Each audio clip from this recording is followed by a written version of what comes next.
4-0 against Ipswich Town over the Easter weekend. A good one for those of us who didn't triple captain Bukayo Saka, which only one of us did, of course. But yeah, like I say, completely dominant from the first whistle. For you, was that one of the most dominant, or maybe the most dominant performance of the season so far? Yeah, I think it's right up there. Absolutely. I thought they were very, very good, especially when it was 11 against 11. I thought the game changed a lot when the red card happened. I think Ipswich were in kind of damage limitation mode at that point, and Arsenal were, they knew the game was done. They were cruise control after what happened against Madrid, obviously in midweek as well.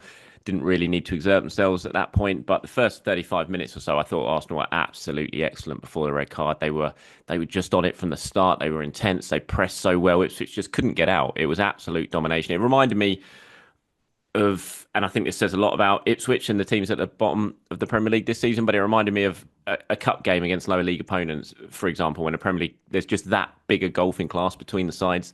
And yeah, it just had the sort of hallmarks of that for me. I thought Arsenal were very, very good. They certainly were, yes, and especially after a taxing trip to Madrid the previous, just a few days before that. They were so good in Madrid and then so good against Ipswich as well. And they're in a really good moment right now, Arsenal, overall. I think it's about 11 or 12 unbeaten now. But, the fact that they can produce displays like they did against Ipswich so soon after Real Madrid, I don't want to put a negative tone on the result, but is it a bit frustrating that they can do that? And, especially without a striker, and yet they're still so far behind Liverpool. Yeah, it is. I mean, it's really hard not to look at the last week and just there's so many what ifs over this season. Arsenal haven't done themselves justice really in the Premier League this season. They're better than where they are. I'm not saying they're better than Liverpool, but they should be right up there competing with Liverpool right now for the league title. It's not happened. They've drawn too many games.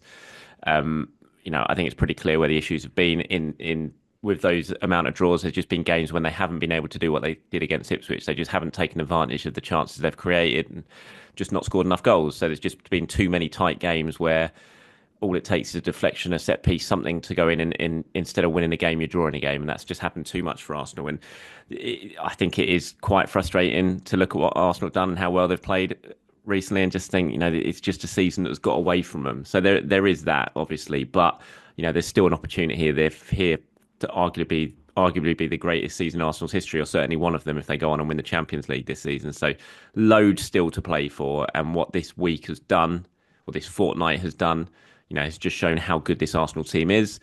And, as I said, they're standing on the sort of verge of history at the moment, just with 3 games to go, potentially in the Champions League. So we'll see. We'll see what's to come.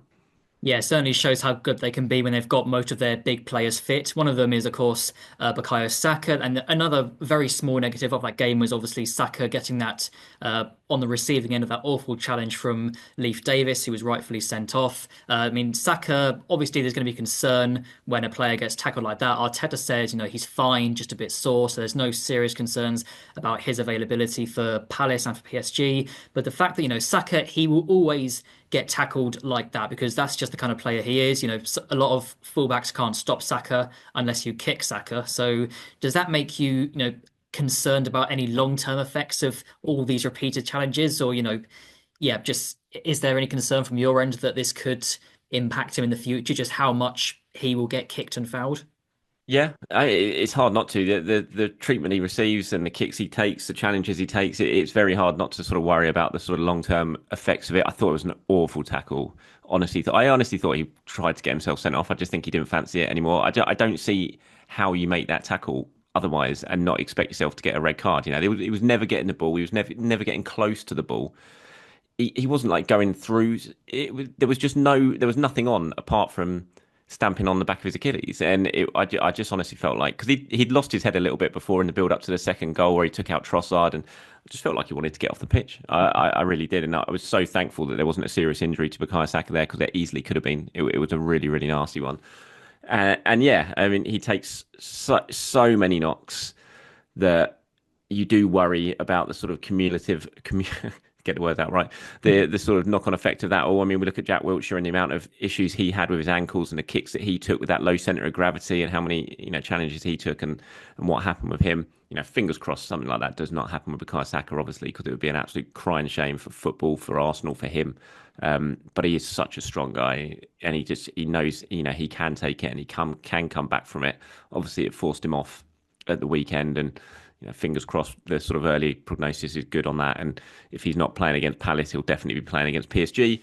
But yeah, it's just one of those players that you just kind of wince every time you see a defender going up to him. Ultimately, when you're the best players, you get kicked around because players know that you're better than them, and the only way they can stop you is by booting you up in the air. And Mikel talks about it all the time. Like Ronaldo had to take it, Messi's had to take it, Saka's having to take it, and so you can kind of wear it as a badge of honor, I suppose, because players just know that you're better than them. But that doesn't stop it hurting, unfortunately.